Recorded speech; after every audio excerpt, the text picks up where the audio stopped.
अस्सलाम वालेकुम। Next class में भाई वेलकम है आप लोगों का। और ये जो क्लास रहने वाला है चैप्टर 2 का आखिरी टॉपिक होगा, दैट इज क्रोमेटोग्राफी। क्रोमेटोग्राफी वैसे तो मैंने आपको पहले ही बता चुका हूँ कि इस चैप्टर में से लॉन्ग क्वेश्चन नहीं बनता होता, हर साल इसमें से शॉर्ट और एमसीक्यूज आते हैं और शॉर्ट और एमसीक्यूज के लिहाज से चैप्टर आपको करना है। क्रोमेटोग्राफी इस चैप्टर का शॉर्ट के लिहाज से भी एक इम्पॉर्टेंट टॉपिक है और अगर कभी मुस्तकबिल में इधर से लॉग आना स्टार्ट हुआ तो क्रोमेटोग्राफी एक अच्छा लॉन्ग क्वेश्चन भी हो सकेगा, ठीक है ना। तो इसमें से 4-5 इंपॉर्टेंट शॉर्ट, 2-3 एमसीक्यूज हैं वो बनते हैं, उस पर हम नजर रखेंगे। लेकिन जरूरी ये है कि क्रोमेटोग्राफी का जो पूरा प्रोसीजर है वो हमें लाजमी समझ जाए। वो प्रोसीजर समझ नहीं आएगा तो फिर ये पढ़ने का कोई फायदा हमें होने वाला नहीं है। तो क्रोमेटोग्राफी का पहले प्रोसीजर समझेंगे, फिर इसकी डिटेल देखेंगे, फिर जो हमारे जो शॉर्ट क्वेश्चन या जो एमसीक्यूज या जैसे हमारी रूटीन चलती है हर क्लास में वैसे जो है हम इसको लेकर के चलने वाले हैं, ठीक है। क्रोमेटोग्राफी, अच्छा क्रोमेटोग्राफी का ये नाम क्यों है? क्रोमेटोग्राफी बेसिकली एक सेपरेटिंग टेक्निक्स है, क्योंकि ये चैप्टर ही बेसिकली सेपरेटिंग टेक्निक्स का है। ये भी एक सेपरेटिंग टेक्निक है, ठीक है। और ये जो सेपरेटिंग टेक्निक है इसकी खास बात ये है कि ये एक डिस्ट्रीब्यूशन सेपरेटिंग टेक्निक है। ये एक डिस्ट्रीब्यूशन सेपरेटिंग टेक्निक है। जिस तरह से पिछली वाली सॉल्वेंट एक्सट्रैक्शन वो भी डिस्ट्रीब्यूशन टेक्निक थी और वो तो बाकायदा डिस्ट्रीब्यूशन लॉ को जो है फॉलो कर रही थी, ठीक है ना। और एक एमसीक्यू भी आपको बताया था कि solvent extraction is governed bye, आपने कहा था डिस्ट्रीब्यूशन लॉ, और फिर उसको समझाया आपको। ये क्रोमेटोग्राफी भी है, ये भी एक डिस्ट्रीब्यूशन सेपरेटिंग टेक्निक है। जिस तरह से सॉल्वेंट एक्सट्रैक्शन में था कि जो हमारा सब्सटेंस था वो खुद को ऑर्गेनिक फेज और एक्वस फेज में डिस्ट्रीब्यूट कर रहा था, यानी जो अपनी आयोडीन थी वो खुद को ईथर फेज और जो है वाटर में जो है डिस्ट्रीब्यूट कर रही थी और हम उसको सेपरेट आउट कर रहे थे। लाइकवाइज क्रोमेटोग्राफी में भी ऐसा ही कुछ होने वाला है। यहां भी दो फेजेस होंगी, उन दो फेजेस का नाम इधर लिख देता हूं। एक को बोलते हैं स्टेशनरी फेज, एक को बोलते हैं स्टेशनरी फेज, स्टेशनरी फेज, और दूसरे को बोलते हैं मोबाइल फेज, मोबाइल फेज। एक स्टेशनरी फेज और एक मोबाइल फेज। जैसे कि नाम से जाहिर है, स्टेशनरी मतलब रुका हुआ और मोबाइल मतलब जो चल रहा हो। अच्छा, स्टेशनरी की स्पेलिंग याद करवाऊं आपको। स्टेशनरी जो है दो तरह का होता है, एक ए से लिखा जाता है, एक ई से लिखा जाता है। ई वाला जो होता है ना, वहां से वो पेन पेंसिलों वाली दुकान, वो जहां से वो पेन पेंसिलें मिलती है ना, वो ई वाला स्टेशनरी होता है, ठीक है ना। ये वाला स्टेशनरी, स्टेशनरी, ठीक है। जहां पर ई आए ना तो वो पेन पेंसिलों वाली दुकान है, ठीक है ना। और जो ऐसे सिंपल ए से लिखी जाए तो इसका मतलब है रुका हुआ, ठीक है। स्टेशनरी फेज मतलब रुकी हुई फेज। मोबाइल फेज मतलब मूविंग फेज, मोबाइल फेज का मतलब मूविंग फेज। तो ये काम कैसे करती है, सबसे पहले इसका प्रोसीजर दिखाता हूं। सबसे पहले हम क्या करते हैं, एक क्रोमेटोग्राफिक पेपर लेते हैं, एक क्रोमेटोग्राफिक पेपर लेते हैं, ठीक है। क्रोमेटोग्राफिक पेपर का दूसरा नाम ब्लॉटिंग पेपर भी है, यहां लिख देता हूं, ब्लॉटिंग पेपर, लिख लो बुक पर, ब्लॉटिंग पेपर, ठीक है। क्रोमेटोग्राफिक पेपर का दूसरा नाम ब्लॉटिंग पेपर भी है, ठीक है। ये कोई 25 सेंटीमीटर का ये पेपर होता है, 20 सेंटीमीटर का, सॉरी, कोई 20 सेंटीमीटर का ये पेपर होता है। इसकी जो लेंथ है पेपर की, ये लगभग लगभग 20 सेंटीमीटर होती है। इसकी लेंथ 20 सेंटीमीटर होती है, ठीक है। यहां से लेकर यहां तक ये 20 सेंटीमीटर का होता है। हम तकरीबन 2.5 सेंटीमीटर, यहां से 2.5 सेंटीमीटर देख करके यहां पर पेंसिल की मदद से एक लाइन ड्रॉ कर लेते होते हैं, एक लाइन ड्रॉ करते हैं। इस लाइन को बोलते हैं बेस लाइन। क्या बोलते हैं इसको? बोलते हैं बेस लाइन, ठीक है। बेस लाइन इसलिए बोलते हैं क्योंकि हमारा जो मिक्सचर है उसको हम यहां पर लोड करते हैं, या आप कह सकते हो यहां पर प्लॉट करते हैं। हमने मिसाल के तौर पर हमारे पास कोई मिक्सचर है जिसमें ये अपने पास मिक्सचर है, ठीक है। इसमें रेड इंक भी है, ठीक है। इसमें जनाबे वाला ब्लैक इंक भी है और जनाब इसमें ब्लू इंक भी है, इसमें ब्लू इंक भी है। तो ये हमारा मिक्सचर है। इसको जो है हमने यहाँ पर प्लॉट कर लिया। अब हम करते क्या है, इसको ड्राई होने के लिए छोड़ देते हैं। ड्राई होने के लिए हमने इसको ऐसे छोड़ दिया तो ये ड्राई होता रहता है, कुछ देर तक ये ड्राई होता रहता है। दूसरी तरफ हम क्या करते हैं, हम एक क्रोमेटोग्राफिक टैंक लेते हैं, एक क्रोमेटोग्राफिक टैंक लेते हैं। उसमें जो है हम अपना मोबाइल फेज का सोल्यूशन लेते होते हैं। उसमें हम अपना मोबाइल फेज का सोल्यूशन या मोबाइल फेज के लिए जो लिक्विड हमने इस्तेमाल करना है वो लेते होते हैं। स्टेशनरी फेज क्या होती है ये भी मैं आपको बता देता हूं, मोबाइल फेज क्या होती है ये भी पता लग जाएगा। अभी सिर्फ सुनते जाओ आहिस्ता आहिस्ता, ठीक है। अभी हमने बहुत सारी बातें करनी है। यहां पर हम कोई क्रोमेटोग्राफिक टैंक ले लेते हैं और इसके अंदर हम अपना लिक्विड रख देते हैं, ठीक है। मानो ये हमने यहां पर अपना लिक्विड रख दिया, ये हमने लिक्विड अपना यहां पर रख दिया और इस टैंक को बंद कर देते हैं ताकि यहाँ का जो एटमोस्फेयर है वो होमोजेनाइज हो जाए, यहाँ की जो एयर है वो सैचुरेट हो जाए। क्योंकि आप जानते हो जब यहाँ पर ये ढक्कन इसका क्लोज होगा, जब इसकी लिड क्लोज होगी तो यहाँ से वेपर्स बनकर यहाँ पर आने लग जाएंगे और यहाँ पर क्लोज सिस्टम होने की वजह से इक्विलिब्रियम भी स्टैब्लिश हो सकता है, ठीक है। आप जानते हो वेपर प्रेशर स्टैब्लिश हो जाता है और यहाँ पर सारे इसी लिक्विड के वेपर्स जमा होने लग जाएंगे। तो यहाँ की जो एयर है वो सैचुरेट हो जाएगी, या आप लफ्ज इस्तेमाल कर सकते हो होमोजेनाइज हो जाएगी, होमोजेनाइज हो जाएगी या सैचुरेट हो जाएगी, सैचुरेट हो जाएगी। अच्छा, ये हम मोबाइल फेज के लिए यूज करते हैं। स्टेशनरी फेज बेसिकली क्या होता है, स्टेशनरी फेज इस पेपर के ऊपर होती है, स्टेशनरी फेज इसी पेपर के ऊपर होती है। यहाँ पर जो हम टेक्निक डिस्कस कर रहे हैं पेपर क्रोमेटोग्राफी, उसमें जो स्टेशनरी फेज होती है वो लिक्विड वाटर वेपर्स होते हैं, वो वाटर के वेपर्स होते हैं, वो इधर क्रोमेटोग्राफिक पेपर के ऊपर एडजॉर्ब होते हैं, क्रोमेटोग्राफिक पेपर के ऊपर एडजॉर्ब होते हैं। एडजॉर्प्शन की टर्म जो थी वो मैंने समझाई थी मिसाल के तौर पर, ये कोई मटेरियल है मेरे पास, ये कोई मटेरियल है मेरे पास, अगर मिसाल के तौर पर बाहर से कोई मॉलिक्यूल आकर के इसकी सरफेस से आकर के चिपक जाता है, एडहेयर हो जाता है, ठीक है, इस मैटर के अंदर एंटर नहीं होता, इसको इस प्रोसेस को हम बोलते हैं एडजॉर्प्शन। क्या बोलते हैं, एडजॉर्प्शन। और अगर कोई बाहर का मॉलिक्यूल इसके अंदर चला जाता है, मैटर के बल्क के अंदर एंटर हो जाता है, तो इस प्रोसेस को हम बोलते हैं एब्जॉर्प्शन। क्या बोलते हैं, एब्जॉर्प्शन, ठीक है। तो ये एडजॉर्प्शन और एब्जॉर्प्शन दो अलग अलग चीजें हैं। तो इसमें जो स्टेशनरी फेज होती है वो वाटर वेपर्स होते हैं जो इस पेपर की सरफेस पर एडजॉर्ब हुए हुए होते हैं, यानी आप दूसरे लफ्जों में कह सकते हो चिपके हुए होते हैं। एडजॉर्प्शन के लिए आप लफ्ज चिपकना भी इस्तेमाल कर सकते हो और एब्जॉर्प्शन के लिए जज्ब होने का लफ्ज भी इस्तेमाल कर सकते हो, ठीक है ना। अच्छा, तो यहां पर ये जो ऑर्गेनिक लिक्विड है, ऑर्गेनिक लिक्विड है, ये हमारे मोबाइल फेज के तौर पर काम करेगा। यहां पर जो स्टेशनरी फेज है वो वाटर वेपर्स हैं, एक्वस फेज है एक किस्म की आप कह लो। तो अब आप देखो, जब मैंने कहा कि डिस्ट्रीब्यूशन टेक्निक है तो यहां पर दो अलग अलग फेजेस है, एक स्टेशनरी फेज, एक मोबाइल फेज। स्टेशनरी फेज कैसा है, अपने पास वाटर वेपर्स है, और मोबाइल फेज ऑर्गेनिक लिक्विड है। मोबाइल फेज अपने पास ऑर्गेनिक लिक्विड है, ऑर्गेनिक लिक्विड है। अब ये जो हमने यहां पर अपना मिक्सर प्लॉट किया है, यहां पर हमने जो अपना मिक्सर बेस लाइन के ऊपर प्लॉट किया है, इसमें जो कंपोनेंट्स हैं उनकी एफिनिटी या तो स्टेशनरी फेज के साथ ज्यादा होगी, या तो वाटर वेपर्स के साथ ज्यादा होगी, या तो फिर मोबाइल फेज के साथ ज्यादा होगी, ठीक है, या तो फिर ऑर्गेनिक लिक्विड के साथ ज्यादा होगी। जब हम मोबाइल फेज को अलाउ करेंगे कि वो इसके ऊपर से मूव करे, कैसे मूव करेगी वो अभी हम देखेंगे, ठीक है ना। जब हम मोबाइल फेज को अलाउ करें कि वो इसके ऊपर से मूव करे, तो या तो ये कंपोनेंट्स मोबाइल फेज के साथ मूव करेंगे, या तो थोड़ा सा आगे चलकर स्टेशनरी फेज में वापस डिपॉजिट हो जाएंगे, ठीक है। आइए देखते हैं ये कैसे होता है, ठीक है। मिसाल के तौर पर इस पेपर को हमने उठाया और इधर क्रोमेटोग्राफिक टैंक में रख दिया। यहां से हमने इस पेपर को उठाया और उठा करके क्रोमेटोग्राफिक टैंक में रख दिया। आइए इसको क्रोमेटोग्राफिक टैंक में रखते हैं।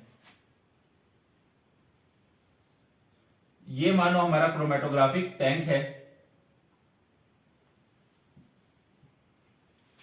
ठीक है। सही बन गया है ना, हाँ बस तकरीबन समझने सही है। तकरीबन ये जो लाइन हमने ड्रॉ की थी, ये लाइन ये 2.5 सेंटीमीटर की थी। ये जो पूरा पेपर था ये तकरीबन 20 सेंटीमीटर का था। हम इस पेपर को तकरीबन 5 to 6 मिलीमीटर जो है सॉल्वेंट में डिप करते होते हैं। 5 to 6 मिलीमीटर जो है ऐसे, ये देखो ये हमने इसको 5 to 6 mm तक डिप कर दिया। ठीक है, ये देखो यहां पर ये सारा सॉल्वेंट है।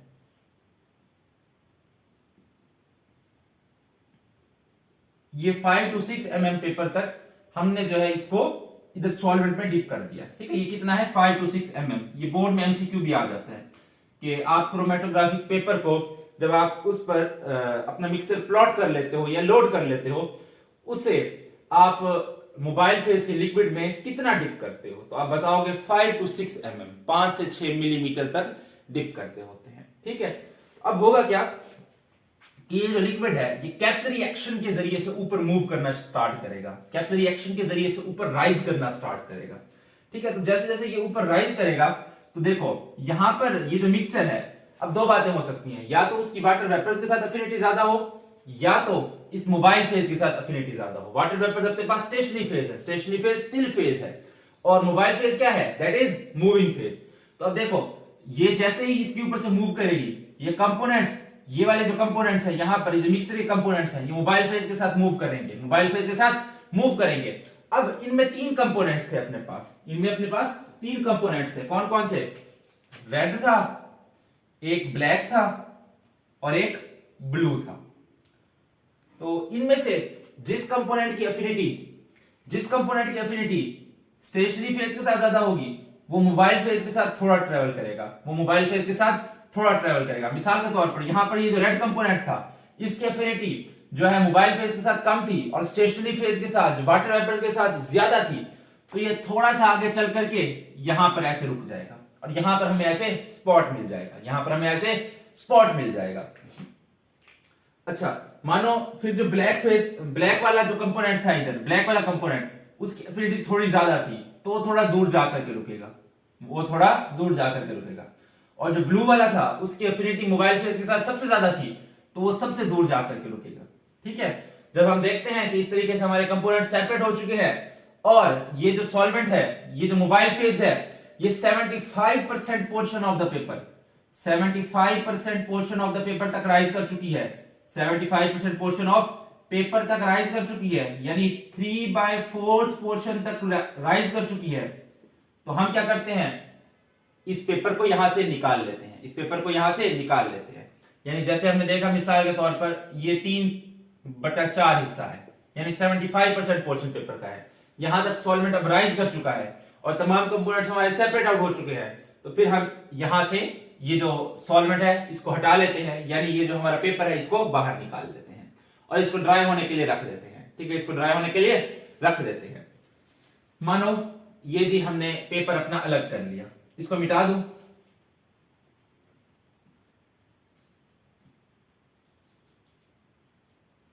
ठीक है, ये देखो मानो यहां से हमने अपना पेपर जो है ये अलग कर लिया, निकाल लिया, ये अपना पेपर है। ठीक है, अब इसको ड्राई होने के लिए छोड़ दिया, जब ड्राई हो गया अच्छे तरीके से, फिर हमें आइडेंटिफाई करना है कि ये कंपोनेंट्स कौन कौन से थे। अगर हमें शक है मिसाल के तौर पर डिफरेंट कंपाउंड्स के लिए डिफरेंट लोकेटिंग एजेंट्स का इस्तेमाल किया जाता है। अगर ये तो कलर्ड है, ठीक है, और अगर हमें दिखाई पड़ रहे हैं तो ये तो काम है ठीक है, हम देख करके पहचान जाए कि ये कलर है और ये जो है हमें जो है कंपोनेंट्स दिखाई पड़ रहे हैं। मिसाल के तौर पर इंक्स का मिक्सर था, जैसे आपकी बुक का शॉर्ट क्वेश्चन भी है, तो हमें इंक्स जो है अलग अलग दिखाई पड़ रही है, तो इट्स ओके। और अगर हम किसी कंपाउंड की सेपरेशन कर रहे थे और हमें चेक करना है कि ये जो कंपाउंड बना है ये कौन सा कंपाउंड है, तो हम क्या करते हैं, इन कंपाउंड्स के टेस्ट परफॉर्म कर लेते हैं by using the locating agents. ठीक है, मिसाल के तौर पर अगर यहां पर अमाइनो एसिड्स है, हमें शक है कि यहां पर अमाइनो एसिड्स हैं, तो अमाइनो एसिड के लिए हम विजुअलाइजिंग एजेंट इस्तेमाल करते हैं निनहाइड्रिन का फार्मूला होता है कुछ ऐसा, ये देखो ऐसे बेंजीन रिंग होती है। ठीक है, फिर इसके साथ ऐसे 5 कार्बन की एक रिंग फ्यूज होती है, यहां पर double bond O OH, this is ninhydrin. ये निनहाइड्रिन का स्प्रे करते हैं तो जो अमाइनो एसिड है वो ब्लूइश वायलेट कलर के हमको दिखाई पड़ते हैं, ब्लूइश वायलेट कलर के। या फिर एक और एजेंट रूबिनिक एसिड का इस्तेमाल कर सकते हैं, रुबीनिक एसिड। रुबीनिक एसिड का फार्मूला होता है H2N C double bond S single bond C double bond S NH2। ये रुबीनिक एसिड है, इसका इस्तेमाल कर सकते हैं। ठीक है, ये तो केमिकल एजेंट्स हैं सारे, ये केमिकल एजेंट्स हैं सारे। इसके अलावा हम जो है फिजिकल एजेंट्स का इस्तेमाल भी कर सकते हैं। फिजिकल एजेंट्स में मिसाल के तौर पर अगर हमारा जो सब्सटेंस है वो वो कलरलेस है, ठीक है, वो कलरलेस है तो हम क्या करते हैं, हम फिजिकल प्रोसेस में यूवी लाइट, अल्ट्रावायलेट लाइट या इंफ्रारेड लाइट, इनका मेनली इस्तेमाल करते हैं। मिसाल के तौर पर हमने देखा कि जो हमारा सॉल्वेंट था वो मैक्सिमम 75% ऑफ द पेपर तक राइज कर चुका है, ठीक है, लेकिन हमें कुछ सेपरेट कर होता हुआ दिखाई नहीं दे रहा। तो इसका मतलब जो कंपोनेंट्स थे वो क्या थे, कलरलेस थे। कैसे थे, कलरलेस थे। तो हम उस पर निनहाइड्रेट या रुबीनिक एसिड का स्प्रे कर देते हैं, तो हमें जो हमारे कंपोनेंट्स हैं वो नजर आने लग जाते हैं अगर अमाइनो एसिड्स हो, ठीक है। डिफरेंट हो कंपाउंड्स के लिए हम डिफरेंट जो है केमिकल एजेंट्स का इस्तेमाल करते होते हैं। मिसाल के तौर पर लेड या क्रोमियम आयंस हो तो उनको डिटेक्ट करने के लिए H2S लिक्विड का इस्तेमाल करते हैं, H2S लिक्विड का स्प्रे करते होते हैं इन पर। अच्छा, या फिर फिजिकली अगर चेकआउट करना है, फिजिकल मेथड का इस्तेमाल करना है, तो इस पर जो है अल्ट्रावायलेट लाइट या इंफ्रारेड लाइट फेंकी जाती है, तो वो जो है कलर्ड स्पॉट डिटेक्ट होता है। कलर्ड स्पॉट यहाँ पर डिटेक्ट होता है, यानी जिस चीज को हम विजिबल लाइट या आम लाइट की मदद से नहीं देख पाते उसको हम यूवी या इंफ्रारेड लाइट की मदद से इजीली देख लेते होते हैं। ठीक है, तो इस तरीके से क्रोमेटोग्राफी जो है उसका यूज करते हुए हम चीजों को सेपरेट आउट करते हैं। अच्छा, ये इंपॉर्टेंट शॉर्ट क्वेश्चन भी है कि बताओ क्रोमेटोग्राफी के क्या यूजेस हैं या क्रोमेटोग्राफी के क्या एप्लीकेशंस हैं। तो यहां पर कुछ एप्लीकेशंस क्रोमेटोग्राफी की मैं लिख देता हूं। ये एप्लीकेशंस जो है आप याद कर लेंगे, 2 नंबर का इंपॉर्टेंट शॉर्ट अक्सर आता है, मुफ्त का नंबर है। अच्छा, इस एमसीक्यू पर भी नजर रखना कि ये जो क्रोमेटोग्राफिक पेपर होता है इसे सॉल्वेंट में कितना डिप किया जाता है 5 to 6 mm तक डिप किया जाता है, इसे लाजमी याद रखना, एमसीक्यू आता है बोर्ड में। क्रोमेटोग्राफी के यूजेस देखो, ठीक है, सेपरेशन या आइसोलेशन, कंपोनेंट्स को सेपरेट आउट करने के लिए, उनको प्योरीफाई करने के लिए, प्योरिफिकेशन के लिए उनकी, ठीक है। इसके अलावा qualitative and quantitative analysis, qualitative and quantitative analysis,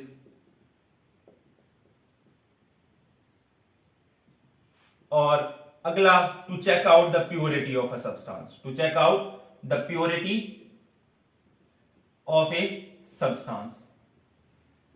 मिसाल के तौर पर फार्मास्यूटिकल इंडस्ट्रीज हैं, जैसे उनमें कोई कंपाउंड हमने सिंथेसाइज किया और हमें वो प्योर कंपाउंड चाहिए, हमने पहले कुछ एक्सपेरिमेंटल टेक्निक्स लगाकर उनको प्योरीफाई करने की कोशिश की और अब चेक करना है क्या ये कंप्लीटली प्योरीफाई हो गया है, तो हम क्या करते हैं, क्रोमेटोग्राफी का इस्तेमाल करते हैं।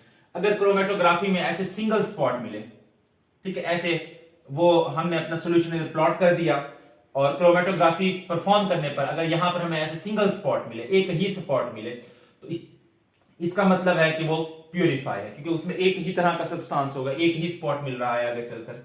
अगर 2-3 स्पॉट हमें मिले तो इसका मतलब वो इम्प्योर है। 2 स्पॉट मिलेंगे तो थोड़ा इम्प्योर है, उसमें कुछ एक आधी चीज और मिली हुई है। 3-4 स्पॉट मिलने लग गए तो काफी सारी चीजों की मिलावट हुई हुई है उसमें, ठीक है ना। तो to check out the purity of a substance, इसलिए अभी इस्तेमाल करते हैं, ठीक है। ये 4 यूजेस आप लिखोगे तो आपको 2 नंबर मिल जाएंगे। ये क्रोमेटोग्राफी के यूजेस हैं। अब हमें देखना है स्टेशनरी फेज और मोबाइल फेज का डिफरेंस, स्टेशनरी फेज और मोबाइल फेज का डिफरेंस। आइए, तो क्रोमेटोग्राफी तो अभी तक आप समझ गए, chromatography is a distribution separating technique, chromatography is a distribution separating technique in which the components of a mixture are separated depending upon their affinity with stationary phase or mobile phase, ठीक है, depending upon their affinity with stationary phase और mobile phase। अब chromatography को chromatography कहते ही इसीलिए हैं chromatography, क्योंकि and में जो हमें क्रोमेटोग्राफिक पेपर मिलता है ड्राई होने के बाद उसमें कलर्ड पैटर्न्स होते हैं, कलर्ड स्पॉट्स होते हैं। तो ये ग्रीक वर्ड है क्रोमेटोस, एक ग्रीक वर्ड है क्रोमेटोस, इसका मतलब है कलर राइटिंग, इसका मतलब है कलर राइटिंग।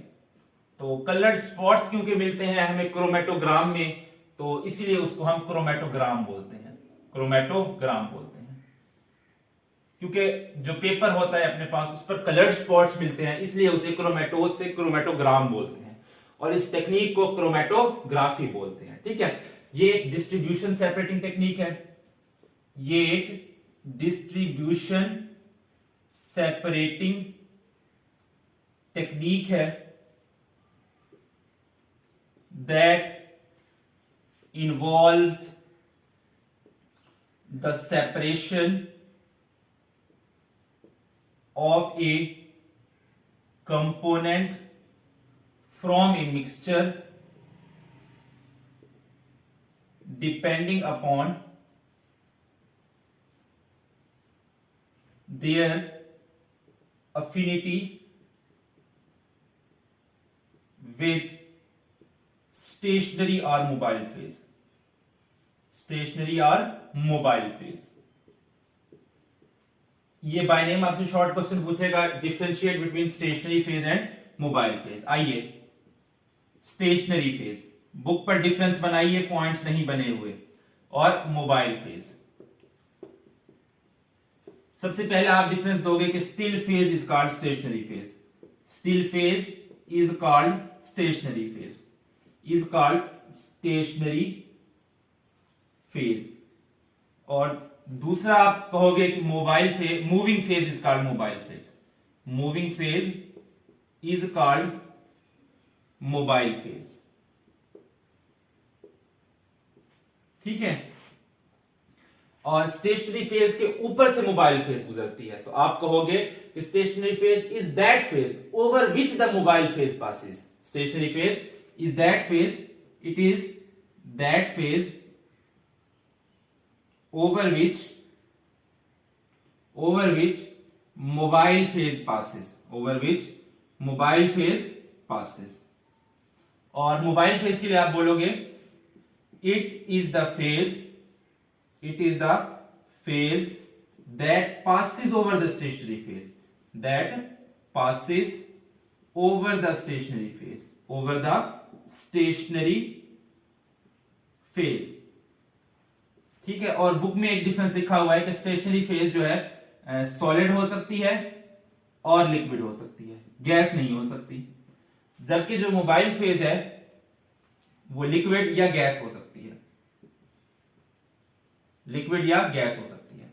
ठीक है, क्यों? देखो, मोबाइल फेज लिक्विड और गैस क्यों होगी, सॉलिड क्यों नहीं हो सकती? क्योंकि देखो मोबाइल फेज ने मूव करना है, और मूव करना प्रॉपर्टी है फ्लूइड्स की, हर वो चीज जो फ्लो कर सके उसे फ्लूइड बोलते हैं।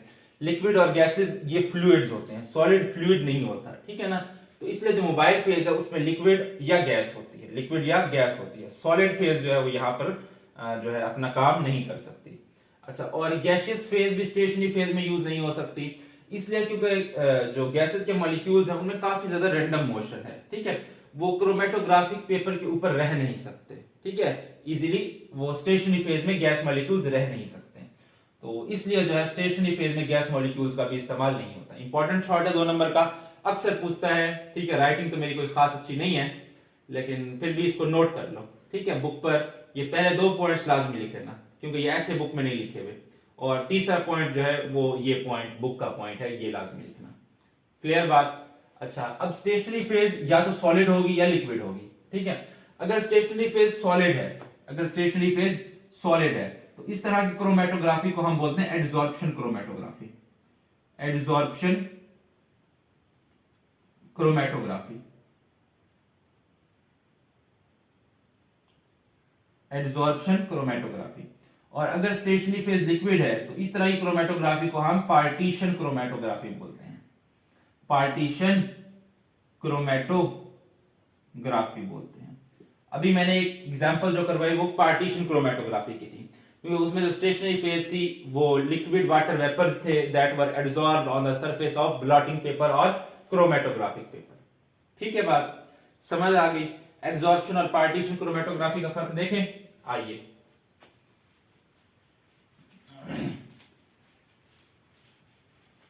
ये भी आपका इंपॉर्टेंट शॉर्ट क्वेश्चन है कि differentiate between absorption chromatography and partition chromatography. तो सबसे पहले डिफरेंस तो आप दोगे कि the type of the chromatography in which the stationary phase is solid is called as adsorption chromatography, and the type of chromatography in which stationary phase is liquid is called partition chromatography. उसको बोलते हैं partition chromatography. आइए difference है अपने पास। सबसे पहले adsorption chromatography और दूसरा है पार्टीशन क्रोमेटोग्राफी। एडजॉर्प्शन क्रोमेटोग्राफी में जो स्टेशनरी फेज है वो सॉलिड होती है, पार्टीशन क्रोमेटोग्राफी में जो स्टेशनरी फेज है वो लिक्विड होती है। ठीक है, एडजॉर्प्शन क्रोमेटोग्राफी में फिजिकल फोर्सेस इन्वॉल्व होती हैं। ठीक है, यानी एडजॉर्प्टिव फोर्सेस इन्वॉल्व होती हैं। एडजॉर्प्शन में क्या होता है, फिजिकल फोर्सेस डेवलप हो जाती हैं बिटवीन एडजॉर्बेंट एंड एडजॉर्बेट। ठीक है, एडजॉर्बेंट वो सरफेस होता है जिस पर जो है कोई चीज आकर के एडजॉर्ब होती है, और एडजॉर्बेट वो जो मॉलिक्यूल आकर के चिपक रहा है। ठीक है, तो यहां पर एडजॉर्बेंट और एडजॉर्बेट के बीच में फिजिकल जो है फोर्सेस इन्वॉल्व होती हैं, और जो अपना कंपोनेंट है वो थोड़ा सा डिस्टेंस ही मोबाइल फेज के साथ ट्रेवल कर पाता है, बहुत ज्यादा डिस्टेंस ट्रेवल नहीं कर पाता, और मोबाइल फेज से निकलकर जल्दी से आकर के स्टेशनरी फेज पर एड्सॉर्ब हो जाता है। तो इसमें होता क्या है कि component leaves the mobile phase and gets adsorbed on the stationary phase stationary phase में जाकर के एड्सॉर्ब हो जाता है। और जो पार्टीशन क्रोमेटोग्राफी है इसमें स्टेशनरी फेज क्योंकि लिक्विड होती है, तो इसलिए जो मोबाइल फेज भी लिक्विड या गैस होगी, तो क्योंकि ये पार्टीशन क्रोमेटोग्राफी में अपनी स्टेशनरी फेज लिक्विड है, तो जो अपना कंपोनेंट है वो अच्छा खासा डिस्टेंस जो है आपके मोबाइल फेज के साथ ट्रेवल कर जाता है। और हम कहते हैं कि पार्टीशन क्रोमेटोग्राफी में जो अपने components are thoroughly distributed between stationary and mobile phase.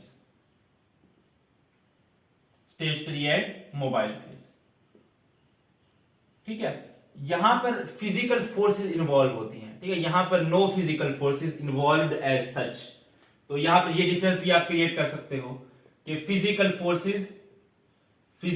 Forces involved in adsorption, और यहां पर आप कह सकते हो no physical forces involved as such. ठीक है, इसमें एज सच कोई फिजिकल फोर्सेस जो है वो इन्वॉल्व नहीं होती, जबकि एडसॉर्प्शन क्रोमेटोग्राफी जो है उसमें आपकी फिजिकल फोर्सेस भी इन्वॉल्व होती हैं, ठीक है, 3 डिफरेंस ये हो गए। चौथा डिफरेंस जो है वो आप इनकी एग्जांपल्स दे सकते हो। पार्टीशन क्रोमेटोग्राफी की एग्जांपल पेपर क्रोमेटोग्राफी जो अभी हमने डिस्कस की, पेपर क्रोमेटोग्राफी। ठीक है, और एडसॉर्प्शन क्रोमेटोग्राफी की जो एग्जांपल्स हैं थिन लेयर क्रोमेटोग्राफी और कॉलम क्रोमेटोग्राफी।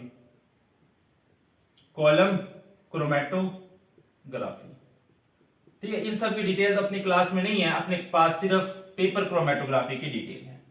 अच्छा, एक और चीज जो मैंने आपको पढ़ानी है, ये क्लियर हो गया इतना तो। ठीक है, एक और टर्म है डिस्ट्रीब्यूशन कोएफिशिएंट। ठीक है, रेड से हेडिंग दे देते हैं। चलो, एक और टर्म है distribution coefficient.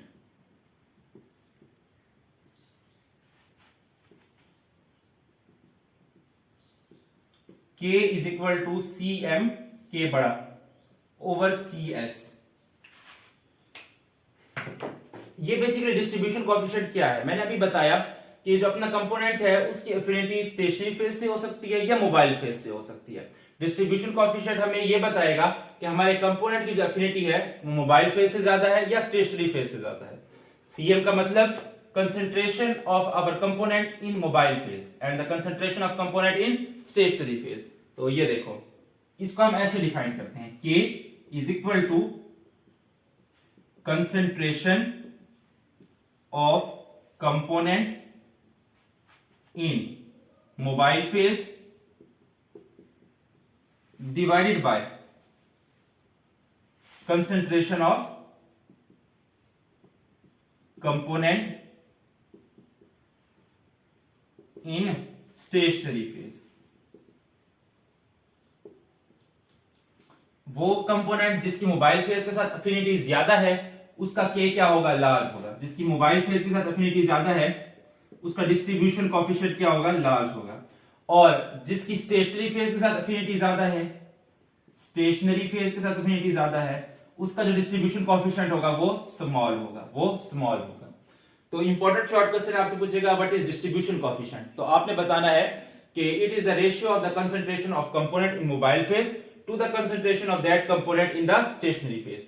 If a component has large distribution coefficient value, it has greater affinity for mobile phase. And if a substance, if a component has smaller value of distribution coefficient, then it will have greater affinity for stationary phase. ठीक है, तो ये 2 number का important short अक्सर आया होता है, ये लाजमी आपने करना है। अच्छा जी, अब हमें देखना है पेपर क्रोमेटोग्राफी। अभी मैंने आपको बताया, जल्दी जल्दी दोबारा बता करके रिटार्डेशन कोएफिशिएंट आपको समझाना है, उसके बाद हम छुट्टी। 1 मिनट।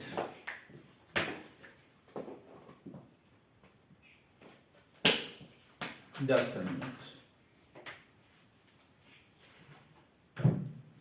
यहां पर जो है असल में क्योंकि इंक जम जाती है तो फिर पेट्रोल का इस्तेमाल करके इसको रब करते हैं। ठीक है, देखो कैसे साफ सुथरा निकल आया है।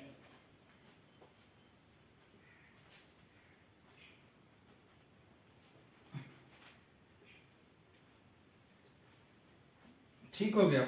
अभी हमें पेपर क्रोमेटोग्राफी पर बात करनी है।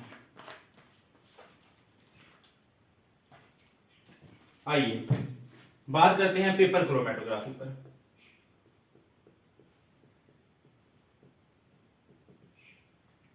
पेपर क्रोमेटोग्राफी एक जो है पार्टीशन क्रोमेटोग्राफी की टाइप है। ये एमसीक्यू भी बार बार पूछता है कि paper chromatography is a type of, आप बताओगे पार्टीशन क्रोमेटोग्राफी। इसकी 3 टाइप्स होती हैं। नंबर 1 असेंडिंग क्रोमेटोग्राफी जो हमने देखनी है। Number 2 descending chromatography, descending chromatography. और तीसरी सर्कुलर या रेडियल क्रोमेटोग्राफी, सर्कुलर या रेडियल क्रोमेटोग्राफी। असेंडिंग में क्या होता है, जैसे अभी मैंने आपको दिखाया कि क्रोमेटोग्राफिक पेपर, ये बेस लाइन, यहां पर कंपोनेंट प्लॉट किया, सूखने के लिए छोड़ दिया, फिर इसको जो है 5 से 6 mm, 5 to 6 mm, important MCQ है, इसको सॉल्वेंट में डिप कर दिया। ठीक है, सॉल्वेंट यहां से राइज करना स्टार्ट हुआ, अपने साथ इस कंपोनेंट को लेकर भी मूव करता है। यहां पर जो कंपोनेंट्स होते हैं उनको भी लेकर के साथ चलता है। जिनकी एफिनिटी स्टेशनरी फेज के साथ ज्यादा होती है वो यहां पर रुक जाते हैं, जिनकी एफिनिटी मोबाइल फेज के साथ ज्यादा होती है वो थोड़ा आगे जाकर के रुकते हैं। जब 75% ऑफ द पेपर तक हमारा सॉल्वेंट राइज कर जाता है, यानी मैक्सिमम राइज कर जाता है, 3/4 ऑफ द पेपर तक राइज कर जाता है, तो हम इसको अलग कर लेते हैं। ठीक है, और इसको ड्राई होने के लिए छोड़ देते हैं। अगर कलर्ड कंपोनेंट्स हैं तो ठीक है, वरना हम फिजिकल या केमिकल मींस का इस्तेमाल करते हुए, लुकेटिंग एजेंट्स का इस्तेमाल करते हुए इनको लुकेट करते हैं और आइडेंटिफाई करते हैं। इसको बोलते हैं असेंडिंग क्रोमेटोग्राफी, क्योंकि जो मोबाइल फेज है वो ऊपर की तरफ चढ़ रही है, ऊपर की तरफ। ठीक है, और एक और होती है डिसेंडिंग क्रोमेटोग्राफी। ठीक है, डिसेंडिंग क्रोमेटोग्राफी वो कुछ ऐसे होती है। ठीक है, ऐसे जो अपना मोबाइल फेज होती है ना वो यहां पर पड़ी होती है। मोबाइल फेज यहां से चलाना स्टार्ट करते हैं। यानी देखो मिसाल के तौर पर यहां पर ये लिक्विड पड़ा है अपने पास। ठीक है, यहां पर ये लिक्विड पड़ा है अपने पास, और ये मेरे पास पेपर है, क्रोमेटोग्राफिक पेपर। तो ये क्रोमेटोग्राफिक पेपर ऐसे रखा जाता है, इस तरीके से। ठीक है, इस तरीके से। तो जो सॉल्वेंट है ना वो यहां से चढ़ना स्टार्ट करता है। ठीक है, ऐसे इधर से चढ़ेगा और यहां से यूं नीचे की तरफ आएगा, इधर से ऐसे चढ़ेगा और नीचे की तरफ आएगा, यानी अलोंग द ग्रेविटी मूव करता है। ठीक है, खड़ो कोई पेपर हो तो मैं दिखाऊं आपको। जस्ट अ मिनट, ये देखो, ये मेरे पास पेपर है। ये देखो, ये पेपर ऐसे लेकर के ना इसको इस साइड को ऐसे फोल्ड कर देते हैं, इस साइड को ऐसे फोल्ड कर देते हैं। ठीक है, और स्टेशनरी फेज जो है वो यहां पर रखते हैं, लिक्विड यहां पर, मोबाइल फेज यहां पर, स्टेशनरी फेज गलती से निकल गया, मोबाइल फेज जो है वो यहां पर रखते हैं। मोबाइल फेज फिर ऐसे चढ़ना स्टार्ट करती है और ऐसे यहां से नीचे आती है, ऐसे। ठीक है ना, तो ये होती है डिसेंडिंग क्रोमेटोग्राफी। ठीक है, ये हमारे सिलेबस में नहीं है। अच्छा, इसी तरीके से सर्कुलर या रेडियल क्रोमेटोग्राफी भी होती है। उसमें क्या होता है, सर्कुलर क्रोमेटोग्राफिक पेपर होता है और उसके मिड में प्लॉटिंग की जाती है, उसके मिड में प्लॉटिंग की जाती है। और मोबाइल फेज भी यहां से मिड से चलना स्टार्ट करती है। तो जो मोबाइल फेज ट्रेवल करती है वो ऐसे ट्रेवल करती है, ठीक है ना, सर्कुलर फॉर्म में आगे की तरफ ट्रेवल करती है। तो ये डिफरेंट डिफरेंट टाइप्स हैं, असेंडिंग, डिसेंडिंग, रेडियल या सर्कुलर क्रोमेटोग्राफी। ये दोनों अपने सिलेबस में नहीं है, असेंडिंग है। अभी पढ़ाई दोबारा इसको रिपीट कर लेते हैं जल्दी से। सबसे पहले एक क्रोमेटोग्राफिक पेपर लिया जाता है 25 सेंटीमीटर का, ठीक है, जनरली वॉट्समैन पेपर नंबर 1 ये लिया जाता है। इधर लिख लेता हूं, वॉट्समैन पेपर नंबर 1, वॉट्समैन पेपर नंबर 1, इसका 20 सेंटीमीटर का एक पेपर लिया जाता है, 20 सेंटीमीटर का। यहां पर 2.5 सेंटीमीटर की एक लाइन लगा ली जाती है, 2.5 सेंटीमीटर की, जिसे बेस लाइन बोलते हैं। और यहां पर जो है वो अपना मिक्सर प्लॉट कर दिया जाता है। फिर इस पेपर को ड्राई होने के लिए छोड़ दिया जाता है, ठीक है। साथ ही एक क्रोमेटोग्राफिक टैंक भी जो है वो ले रखा होता है। इसमें जो है अपना लिक्विड पड़ा होता है, इसमें जो है अपना लिक्विड पड़ा होता है ऐसे, और इसकी लिड को क्लोज कर देते हैं ताकि यहाँ की जो एयर है, इसका जो एटमोस्फेयर है वो सैचुरेट या होमोजेनाइज हो जाए, होमोजेनाइज हो जाए, होमोजेनाइज हो जाए। जब ये पेपर ड्राई हो चुका होता है तो इस पेपर को यहां से उठाते हैं, उठा करके 5 to 6 mm जो है यहां पर हम डिप कर देते हैं, 5 से 6 mm तक यहां पर डिप कर देते हैं, ठीक है। यहां पर अपना जो है जो मिक्सर था, वो जो हमने प्लॉट किया था, वो अब ड्राई हो चुका है, ठीक है, वो अब ड्राई हो चुका है। यहां पर जो है क्लिप्स की मदद से जो है इस पेपर को हैंग किया जाता है, क्लिप्स की मदद से। तो जैसे जैसे ये सॉल्वेंट ऊपर की तरफ राइज करता है, ये मोबाइल फेज जो है, मोबाइल फेज जो है अपने पास, ये ऑर्गेनिक लिक्विड होता है, कोई ऑर्गेनिक लिक्विड होता है पेपर क्रोमेटोग्राफी में। और जो स्टेशनरी फेज होती है, स्टेशनरी फेज होती है, वो एडजॉर्ब्ड H2O वेपर्स होते हैं। तो ये मोबाइल फेज ऊपर की तरफ ट्रेवल करना स्टार्ट करती है। इनमें से जिस कंपोनेंट की अफिनिटी मोबाइल फेज के साथ कम होती है, वो जल्दी यहां पर आकर के जो है स्टेशनरी फेज के साथ रुक जाती है, और जिसकी अफिनिटी मोबाइल फेज के साथ ज्यादा होती है, वो मोबाइल फेज के साथ दूर तक ट्रेवल कर जाती है। जब हम देखते हैं कि मोबाइल फेज जो है वो 75% ऑफ द पेपर तक, यानी 3/4 ऑफ द पेपर तक राइज कर चुकी है, तो फिर इस पेपर को यहां से रिमूव कर लेते हैं, ठीक है। और यहां पर हमें ये अलग अलग कंपोनेंट्स मिल जाते हैं, ठीक है। इनको ड्राई कर लेते हैं। अगर ये इनविजिबल हैं तो फिर लोकेटिंग एजेंट्स या फिजिकल टेक्निक्स का इस्तेमाल करते हैं। लोकेटिंग एजेंट्स में नील हाइड्रेन, रूबिनिक एसिड, अमाइनो एसिड्स के लिए लेड या क्रोमियम आयंस है तो उसके लिए H2S लिक्विड। और अगर ये इनविजिबल है अपने पास स्पॉट्स, तो उसके लिए उसको लोकेट करने के लिए फिजिकल टेक्निक्स का इस्तेमाल करते हैं, जैसे यूवी लाइट का इस्तेमाल कर लिया, जैसे IR लाइट का इस्तेमाल कर लिया, ठीक है। अब देखो यहां पर जो है, यहां पर अपना सॉल्वेंट जो है राइज कर चुका है। यहां पर देखो सॉल्वेंट अच्छा खासा राइज कर चुका है। सॉल्वेंट जितना राइज करता है, इस डायग्राम को मैं दोबारा बनाता हूं, इस डायग्राम को दोबारा बनाता हूं। देखो देखो यहां पर जो अपना सॉल्वेंट है, मैक्सिमम जहां तक राइज करता है उस लाइन को बोलते हैं सॉल्वेंट फ्रंट। यहां तक अपना सॉल्वेंट राइज किया है, इस लाइन को बोलते हैं सॉल्वेंट फ्रंट। डेफिनेशन लिखोगे, solvent front, the line to which the solvent rises the maximum is called solvent front, is called solvent front, ठीक है। यहां तक जो है अपना सॉल्वेंट मैक्सिमम राइज किया है।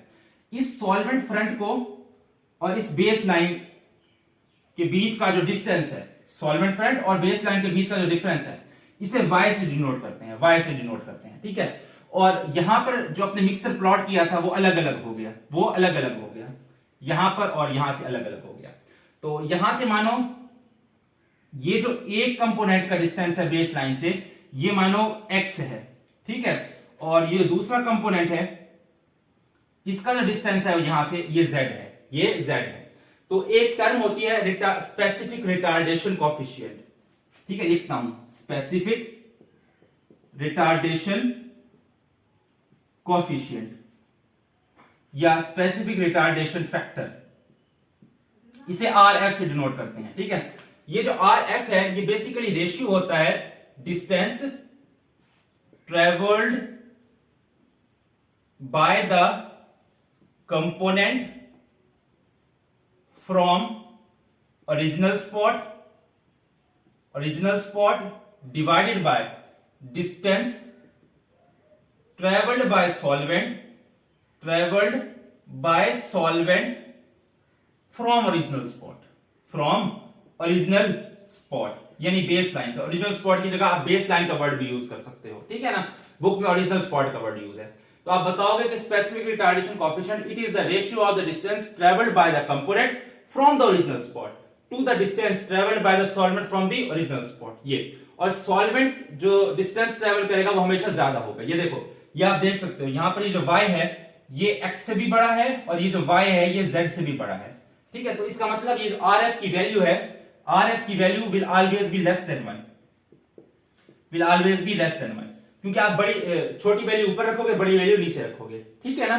तो इसका अगर इस कंपोनेंट को चलो मानो a बोल दो और इसको b बोल दो, तो अगर rf हम a के लिए मालूम करें तो कैसे निकलेगा, x डिवाइडेड बाय y। और rf अगर मैं b के लिए मालूम करूं तो कितना निकलेगा, z डिवाइडेड बाय y। तो इस तरीके से ये रिटार्डेशन फैक्टर है, ठीक है। रिटार्डेशन फैक्टर भी आपका डिस्ट्रीब्यूशन कोएफिशिएंट से रिलेटेड है। जिसका डिस्ट्रीब्यूशन कोएफिशिएंट ज्यादा होता है यानी जिसकी एफिनिटी मोबाइल फेज के साथ ज्यादा होती है उसका रिटार्डेशन फैक्टर भी ज्यादा होता है। यानी rf अगर rf ज्यादा है रिटार्डेशन फैक्टर तो उसका डिस्ट्रीब्यूशन k ये भी ज्यादा होगा, ठीक है। लेकिन ये जो rf का वैल्यू है ना ये हमेशा लेस देन 1 होता है। rf का वैल्यू हमेशा लेस देन 1 होता है क्योंकि आप छोटी वैल्यू को बड़ी वैल्यू से डिवाइड करते हो, छोटी वैल्यू ऊपर रखते हो, बड़ी वैल्यू नीचे रखते हो, ठीक है ना। तो that was all about chromatography. इस तरीके से क्रोमेटोग्राफी परफॉर्म करते हैं। इसके एंड में यूजेस हैं, मैंने पहले ही पढ़ा दिए हैं, सेपरेशन, प्यूरिफिकेशन, आइसोलेशन, आइडेंटिफिकेशन और क्या कहते हैं वो करना to check out the purity और क्वालिटेटिव और क्वांटिटेटिव एनालिसिस तो हम कर ही रहे हैं ना।